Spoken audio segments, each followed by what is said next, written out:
Hello and good morning, everybody. Today we will be covering clinical case studies for nursing students. This is Nurse Eunice with Florida Training Academy, and we'll get started in about 10 seconds. And good morning, good morning, good morning.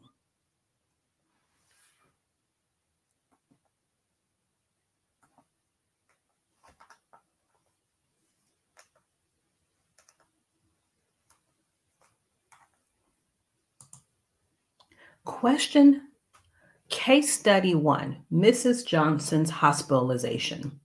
The background Mrs. Johnson is a 68-year-old female admitted to the hospital with shortness of breath, fatigue, and swelling in her legs.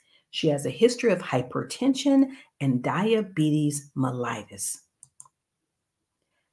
Question number 1 What is the first step the nurse should take upon Mrs. Johnson's admission to the hospital? A. Administer her prescribed medications. B. Perform a comprehensive assessment. C. Contact her primary care physician. Or D. Start an intravenous line. Remember, her admission is due to diabetes and hypertension. If you chose B, perform a comprehensive assessment, you are correct. This helps the nurse gather necessary information to provide individualized care and to identify the patient's immediate needs. Number 2, during the assessment, Mrs. Johnson mentions that she has been gaining weight rapidly over the past week. What is the most likely cause of her symptoms? A, poor dietary habits. B, fluid retention. C, lack of exercise. Or D, medication noncompliance. A patient with hypertension is gaining weight. It is due to B, fluid retention. So fluid retention is the most likely cause, given her symptoms of shortness of breath, fatigue, and leg swelling. And so hypertension should notify you that she has cardiovascular disease or heart disease. And a common heart disease that can happen as we age is heart failure. So she is retaining fluid because her heart is unable to pump as well as it once was. We're still doing a case study on Miss Johnson. The nurse notices Mrs. Johnson's blood pressure is 160/95 millimeters of mercury. What should be the nurse's initial intervention? A, notify the healthcare provider immediately. B, administer antihypertensive medication as prescribed. C, recheck the blood pressure in 15 minutes. D, provide education on lifestyle modifications. And so these case studies are designed to help you start thinking as a nurse. And I do see some correct responses in the comment area. If you chose B, administer antihypertensive medication as prescribed, you're correct. Her blood pressure was 160/95. It wasn't a critical value. We know she has a history of hypertension. So as a nurse, you would go ahead and administer her antihypertensive medications as long as they've been ordered. It will be crucial to manage her high blood pressure and prevent worsening of the condition and other complications. Case study number 2 is a pediatric asthma management case. And so here's the background. Tommy is a 7-year-old boy admitted to the emergency department with asthma exacerbation. He is wheezing, has a persistent cough, and is using accessory muscles to breathe. What should be the nurse's priority intervention for Tommy? A, provide a bronchodilator via nebulizer. B, administer oral corticosteroids. C, encourage deep breathing exercises. Or D, offer clear fluids to drink.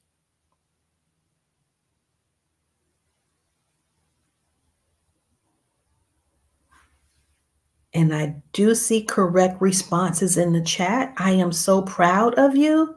So yes, Right now, he's wheezing. This is an acute asthmatic event. We don't want to give oral medications. We're going to provide a bronchodilator via a nebulizer device that will help to quickly open up his airways and to relieve his respiratory distress. After the initial treatment, Tommy's symptoms improved slightly, but he is still experiencing difficulty breathing. What should the nurse do next? A, administer a second dose of a bronchodilator. B, start intravenous fluids. C, reassess his respiratory status. Or D, contact respiratory therapy for further assessment. Think like a nurse. Your patient had a nebulizer, but their symptoms didn't improve. What should you do?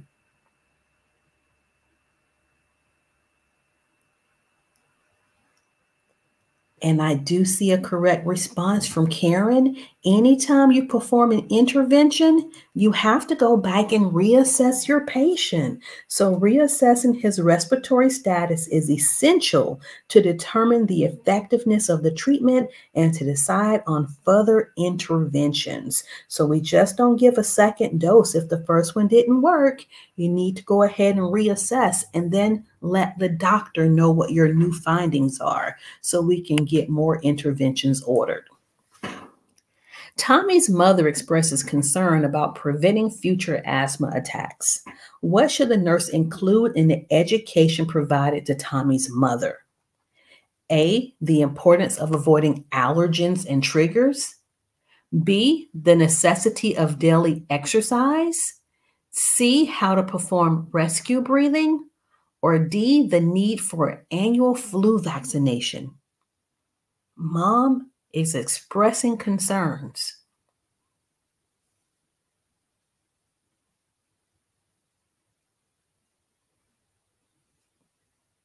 So for this one, the correct response is going to be yes, Cynthia. Yes, Elizabeth. It is A. Whenever we have someone who has asthma, they have to avoid the allergens and the triggers. So educating the mom on how Tommy could avoid the allergens and triggers is going to be vital for preventing future asthma exacerbations. All right, so next we're going to our standalone critical thinking questions. As a nurse, we have to think critically. As a nursing student, you're going to be taught how to review case studies because part of your examination, your NCLEX, is in a case study format. So let's go ahead and start. A patient with a history of chronic obstructive pulmonary disease, or COPD, is admitted with pneumonia. What should the nurse monitor closely? Is it blood glucose levels, neurological status, respiratory status, or kidney function?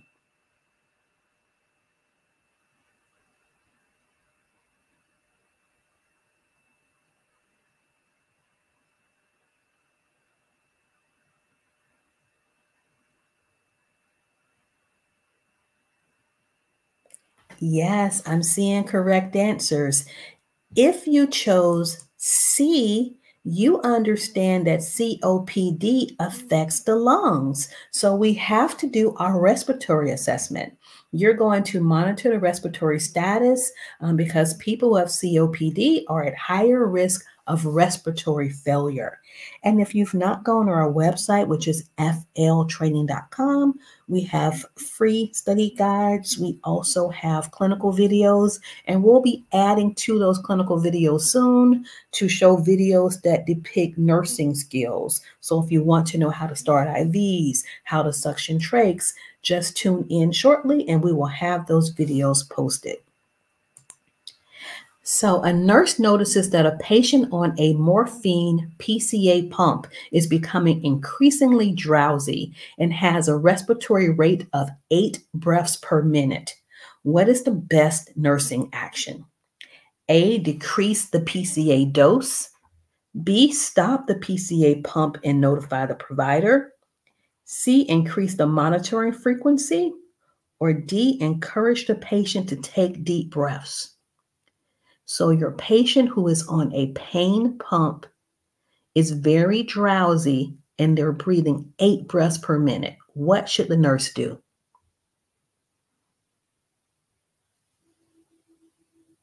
And so far, I see one correct response. And so, Karen, you're absolutely correct. It is going to be B. So, as a CNA, you cannot stop the pump. But this test is geared toward those who are planning to become nurses. As a nurse, you would actually stop the pump. We don't want this patient receiving any more morphine, any more pain medication right now because it decreases their respiratory response. So B, stopping the PCA pump and then notifying the provider is critical to prevent further respiratory depression and potential respiratory arrest. And so once we've stopped the pump, if the patient isn't arousable or if his respirations do not improve, we can give a medication such as Narcan to reverse the effects of the drugs that he had to decrease his pain. And then after that, the doctor will probably take him off of that PCA pump and he'll be back to good old oral medications in order to treat his pain. Next, a patient with a high fever is prescribed acetaminophen, which is another way of saying Tylenol. The nurse notices the patient has liver disease. What should be the nurse's priority action? A, administer the medication as prescribed. B, verify the dose with the pharmacist. C, contact the healthcare provider to clarify the order. Or D, educate the patient about liver disease.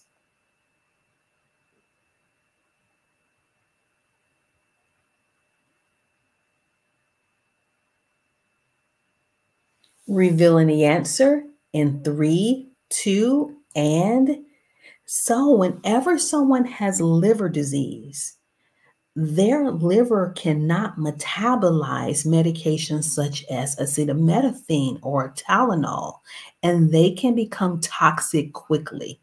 So the correct response is C. Contacting a healthcare provider to clarify the order is crucial, as acetaminophen can exacerbate liver damage in patients with liver disease. And so a sign that a patient would have hepatitis or an inflamed liver caused by liver disease would be jaundice. And so in this image, this person's sclera, the whites of their eyes, is yellow. So yellowing of the skin and the sclera would be a sign that a person has liver disease. Case study 3, post-operative care. The background. Mr. Bowen, a 45-year-old male, underwent an appendectomy. He is now in the post-operative unit. Mr. Bowen's initial post-operative vital signs are blood pressure of 130/80, heart rate 85, respiratory rate 20, and temperature 98.6. 2 hours later, his blood pressure drops to 100/60. His heart rate increases to 110 beats per minute, and he becomes diaphoretic. What is the most likely cause? Is it pain, infection, hemorrhage, or dehydration? What would cause a severe drop in the blood pressure of a post-operative patient?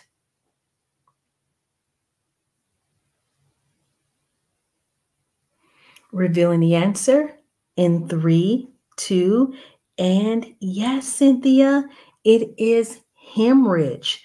So the correct response is C. Hemorrhage is likely given the drop in blood pressure, the increase in the heart rate, and the diaphoresis, or the fact that this person is sweating.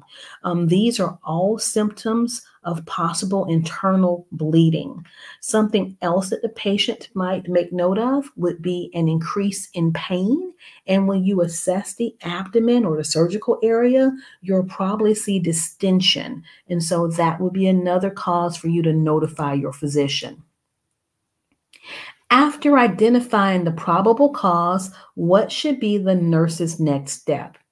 A, increase the IV fluid rate. B, notify the surgeon immediately. C, reassess vital signs in 30 minutes. D, administer pain medication.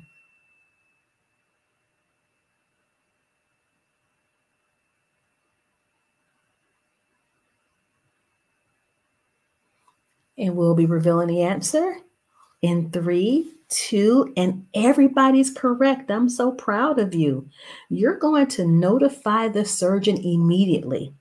But when you notify the surgery, it just can't be like, hey, the blood pressure dropped. Make sure you do the assessment. Look at the abdomen. Tell them the patient's pain level. Notifying the surgeon is crucial as prompt medical intervention is required to address potential hemorrhage. This patient may have to go back into the surgery center, and they might also require a blood transfusion. Mr. Bowen complains of severe pain at the incision site. Mr. Bowen, I hope you didn't have a caseload with 7 patients because this one patient really worked you today. Mr. Bowen complains of severe pain at the incision site. What non-pharmacological interventions can the nurse offer? Is it A, deep breathing exercises, B, application of a heating pad, C, guided imagery, or D, cold compresses? This one is really tricky. Let's see if you can guess the answer.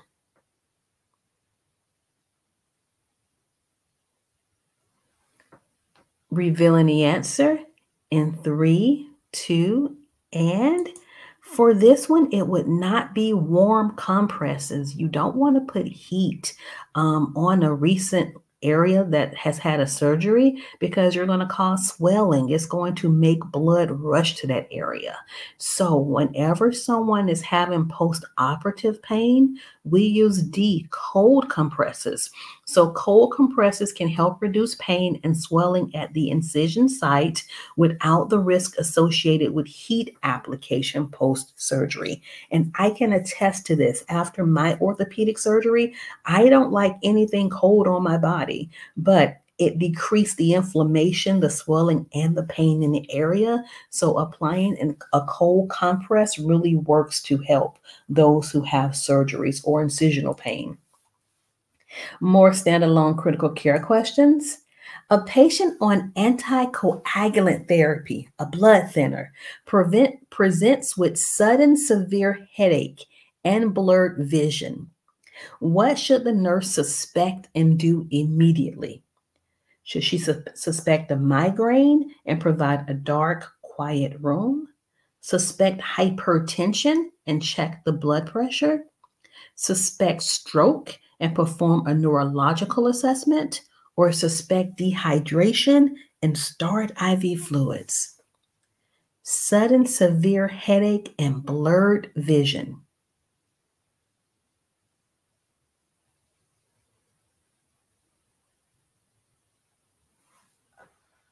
Revealing the answer in 3, 2, and I'm happy that you all are learning new things. So when someone is on anticoagulant therapy, that usually means that they're at risk of forming blood clots. So we give blood thinner so they don't form blood clots, but a clot could still form.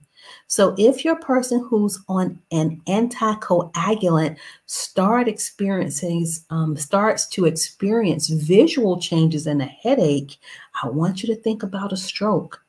So strokes should be suspected given the symptoms, and a neurological assessment should be performed immediately to determine the extent of impairment and need for urgent intervention. And one of the stroke or the neurological scales, that we'll use is the Glasgow Coma scale, where you go through, you do a quick assessment of your patient. Are they opening their eyes? Are they able to follow commands? Squeeze your fingers? Has their verbal response changed, such as, is the speech now slurred? And you're going to call the doctor and let him or her know your findings based upon your GCS and give them the score. During a routine check, a nurse finds an elderly patient confused and disoriented. What is the priority nursing action? A, reorient the patient to place and time. B, assess the patient's vital signs and oxygen saturation. C, notify the family. Or D, review the patient's medication list. Do not think like a CNA. We are thinking like future nurses today. A patient is confused and disoriented, and this may be a new finding. So, what would you like to do? Yes, I am so proud of you. You're not just going to try to reorient her. You're going to actually do an assessment. So B, assessing the vital signs and oxygen saturation is the priority to rule out hypoxia or low oxygen levels and other acute medical issues causing confusion. And don't forget that the medications we give them can also cause them to be confused. So doing an assessment is the priority. A patient is receiving chemotherapy and complains of nausea. What is the most appropriate nursing intervention? A, encourage oral intake of fluids. B, administer an antiemetic as prescribed. C, provide small, frequent meals. Or D, educate the patient on chemotherapy side effects. And for this one, I may have to help you out. I'll see if we get some correct responses in the comment area. And if not, I'll just give you the answer. And it looks like we do have some correct responses. I'm so proud of you. So an antiemetic is emesis. So an antiemetic is an anti-nausea vomiting medication, such as Reglan. So administering an antiemetic as prescribed is the most direct way to manage chemotherapy-induced nausea and to improve the patient's comfort. As a nurse, you want to be thinking, we always think ahead. So if a patient's receiving chemotherapy, we like to give them their anti-nausea medications before chemotherapy. Don't forget to do that. And then if they still have symptoms afterwards, there's usually a PRN order that the doctor will write. And so whenever you're administering someone who is sick to their stomach, something to help their stomach, we normally in the hospital setting do not give it orally. We would be giving it intravenously. So that's why in this image, it shows tablets, it shows vials, it shows an ampule. You'd have to choose the right one for your patient based upon the dose, but we're not going to give someone with an upset stomach a pill. If at all possible, we're going to give them intravenous. Managing diabetes. The background: Mrs. Lee, a 55-year-old female with type 2 diabetes, is admitted for poorly controlled blood sugar levels. Her hemoglobin A1C is 9.5%. So when you're in the hospital, those point of care, the glucometer checks, the bedside checks, it will let you know the person's blood sugar level in real time. So let's say in real time, her blood sugar is 96. The hemoglobin A1C actually gives us their data over a 3-month period. So the goal would be to have a hemoglobin A1C of less than 6%. Hers is 9.5%. So she truly has uncontrolled diabetes for at least the last 3 months. Let us continue. What should be the initial focus of the nurse's care plan for Mrs. Lee? A, educate on the importance of foot care. B, review her dietary habits and medication adherence. C, teach about the complications of diabetes. Or D, encourage weight loss and exercise.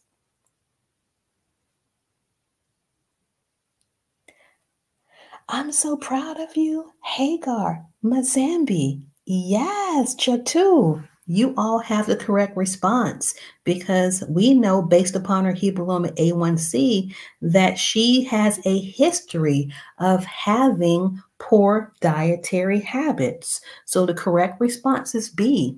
Reviewing dietary habits and medication adherence is essential to understand the root cause of her poorly controlled blood sugar levels and to tailor interventions accordingly. Mrs. Lee is probably going to tell you that I eat very healthy and I eat a lot of fruit. Well, fruit has sugars. So, as a diabetic, you can't eat a lot of fruit because even though it would be good for some people, it would negatively impact the blood sugar levels of someone who has troubles controlling their blood sugars, aka diabetics. Mrs. Lee's blood glucose level. So, you did a finger stick blood sugar. Her blood sugar level is 350 milligrams per deciliter. What is the nurse's priority action? A, administer insulin as prescribed. B, restrict her carbohydrate intake. C, increase her oral hypoglycemic dose. Or D, notify the healthcare provider.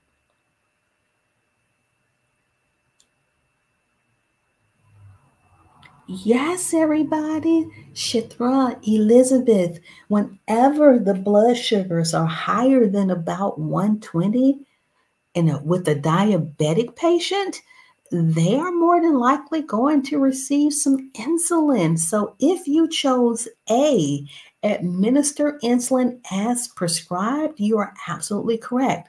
So because her blood sugars were so high, we couldn't give an oral medication because that can take an hour plus to start working. We want to give her fast acting insulin. Mrs. Lee is anxious about managing her diabetes. What is an effective way to support her? A, provide her with written information about diabetes. D, refer her to a diabetes education program. C, discuss her feelings and concerns. D, encourage her to join a support group.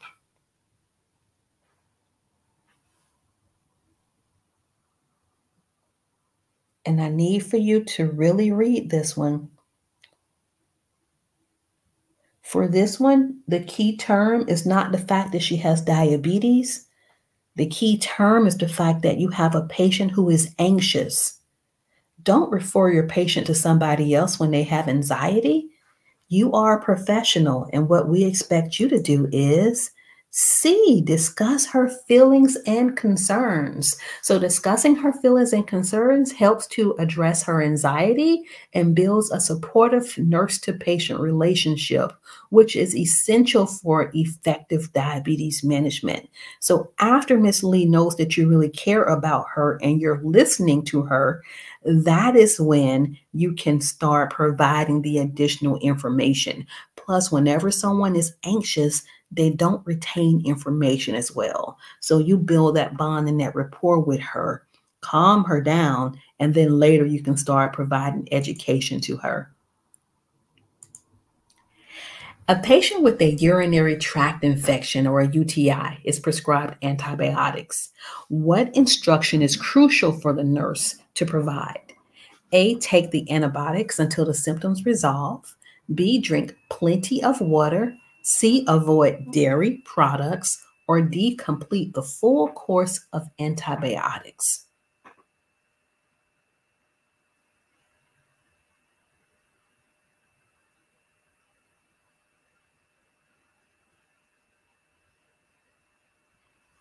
And we'll reveal the answer in 3, 2, and yes, yes, yes, you are correct. If you chose D, anytime you give a person antibiotics, I don't care how well they're feeling, they are supposed to complete the full course. And that is essential to ensure that the infection is fully eradicated and to prevent antibiotic resistance. A post-operative patient complains of sudden onset of chest pain and difficulty breathing. What should be the nurse's immediate action? A, administer pain medication. B, notify the healthcare provider. C, encourage deep breathing exercises. Or D, reassure the patient.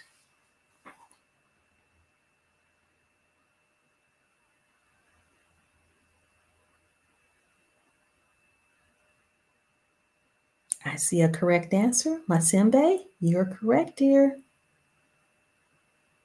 Yes, everybody. And now I'll explain it on the next slide. The correct response is B, notify the healthcare provider. So whenever those patients come in and they are post-op, we start putting the sequential compression devices on their legs to circulate the blood flow. We get them up out of bed as soon as possible to start moving around and to improve their lung function and their circulation.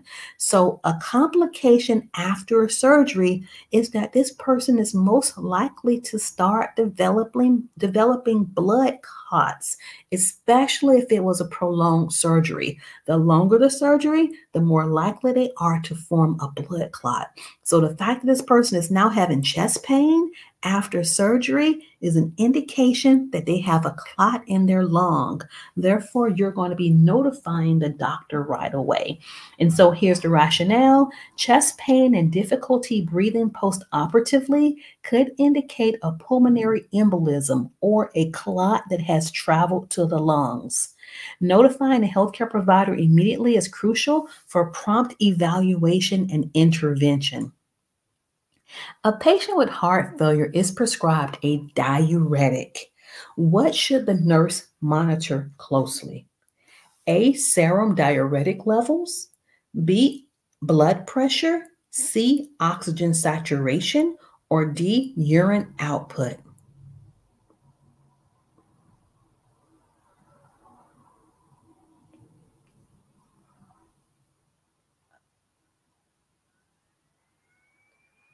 I'm doing my nurse happy dance over here. I am so proud of you all. If you chose D, you know that when we give someone a diuretic, they should start urecing. They should start producing urine to pull that excess fluid out of the body. So if a person is not producing urine after a diuretic, we should be concerned. So monitoring urine output is crucial when administering diuretics to assess their effectiveness in reducing fluid volume overload in patients with heart failure. In this image, there's a picture of a drainage bag.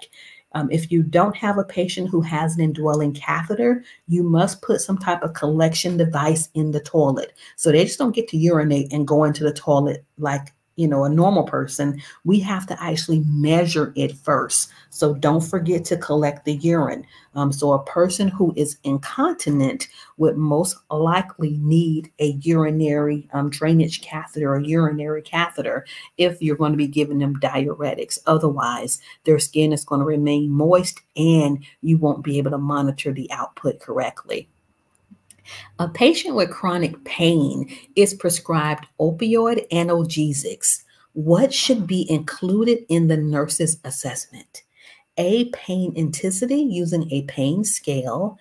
B, allergy to non-steroidal anti-inflammatory drugs or NSAIDs. C, personal or family history of opioid addiction. D, dietary preferences.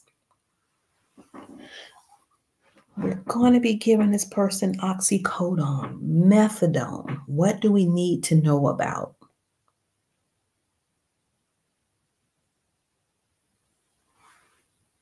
And now I'll be revealing the answer in 3, 2, and their personal or family history of opioid addiction. Imagine you fighting to get off of opioids. And then the first thing the nurse or the doctor wants to prescribe to you is something you were previously addicted to. So you want to assess the patient's history of opioid use and addiction. And that's going to be important to ensure safe administration and to monitor for signs of misuse or dependence. A patient with history of stroke has difficulty swallowing or dysphagia. What is the nurse's priority action? A, initiate speech therapy consultation. B, place the patient on a dysphagia diet. C, perform a swallowing assessment. D, administer thickened liquids.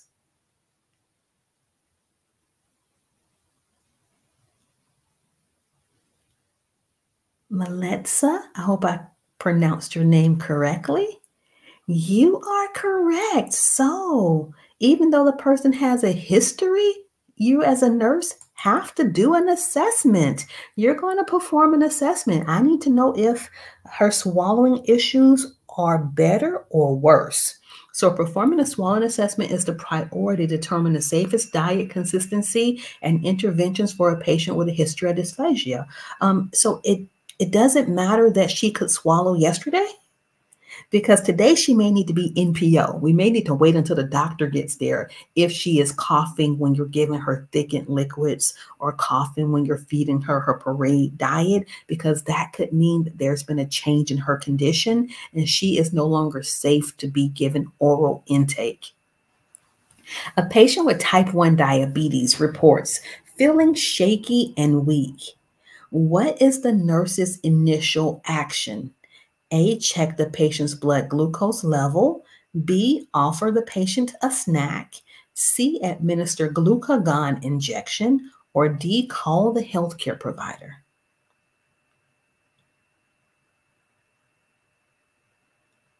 And I am so proud of you all, my future nurses, my future CNAs. I know that you're going to provide great care and you're going to think critically and work as a team. And that's my goal. That's why I come on here, because I need you to take care of people. And we're revealing the answer in 3, 2. Everybody got it right. I am so proud of you. You're going to check the person's blood sugar. That's going to be the first action to assess whether hypoglycemia is causing the symptoms and to guide the appropriate intervention. A patient with chronic obstructive pulmonary disease, COPD, is prescribed home oxygen therapy. What education should the nurse provide?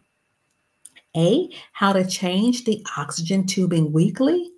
B, the importance of avoiding smoking and secondhand smoke. C, techniques for pursed lip breathing. D, schedule for oxygen tank refills.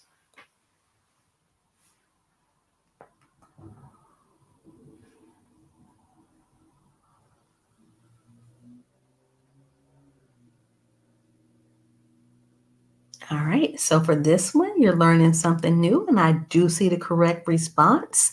If you chose B, the importance of avoiding smoking and secondhand smoke, number one, safety. We cannot have smoke and flames around oxygen.